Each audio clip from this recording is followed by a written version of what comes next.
کیا اب جانتے ہیں؟ ایک وقت ایسا بھی تھا جب ایک ہی خاندان میں چار نبی موجود تھے۔ تقریباً 2000 قبل مسیح میں فلسطین سے یہ کہانی شروع ہوتی ہے۔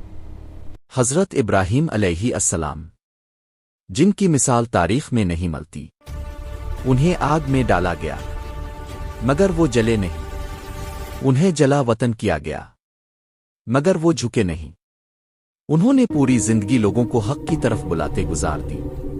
ان کی دلی خواہش تھی کہ اللہ انہیں نیک اولاد عطا فرمائیں۔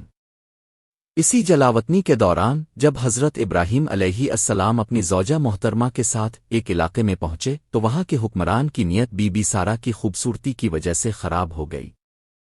اس نے انہیں حاصل کرنا چاہا مگر تب ہی اچانک اس کا پورا جسم شل ہو گیا۔ اس سے وہ خوفزدہ ہو گیا اور نہ صرف بی بی سارہ کو چھوڑ دیا بلکہ ایک خادمہ بھی بطور تحفہ دی جن کا نام بی بی ہاجرہ تھا۔ یہی وہ لمحہ تھا جب تقدیر نے نیا رخ لیا۔ بی بی سارہ جن کے ہاں کوئی اولاد نہ تھی، انہوں نے حضرت ابراہیم علیہ السلام کا نگاہ بی بی ہاجرہ سے کرا دیا، یوں حضرت اسماعیل علیہ السلام پیدا ہوئے۔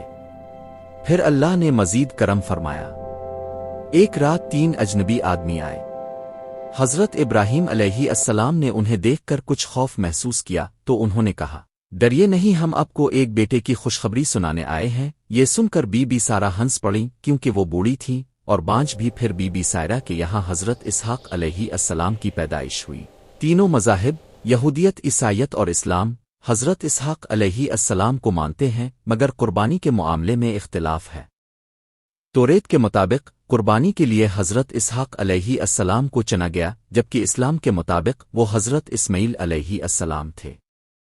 اگر ہم حضرت اسحاق علیہ السلام کی زندگی پر نظر ڈالیں تو ایک حیران کن حقیقت سامنے آتی ہے کہ ان کے والد حضرت ابراہیم علیہ السلام، ان کے بھائی حضرت اسماعیل علیہ السلام اور ان کے چچا حضرت لوط علیہ السلام، یعنی ایک ہی زمانے میں چار نبی موجود تھے، مگر پھر بھی لوگ شرک کرتے تھے۔ حضرت اسحاق علیہ السلام کی نسل میں حضرت یعقوب علیہ السلام سے لے کر حضرت عیسیٰ علیہ السلام تک کا ایک عظیم سلسلہ ہے، جب دوسری طرف عرب میں حضرت اسماعیل علیہ السلام کی نسل میں حضرت محمد صلی اللہ علیہ وسلم ہے، وہ نور جس نے پوری دنیا کو ہی بدل دیا۔ حضرت ابراہیم علیہ السلام نے دعا کی تھی، اے میرے رب، مجھے نیک اولاد عطا فرما، اور اللہ نے پوری ایک تاریخ عطا کر دی۔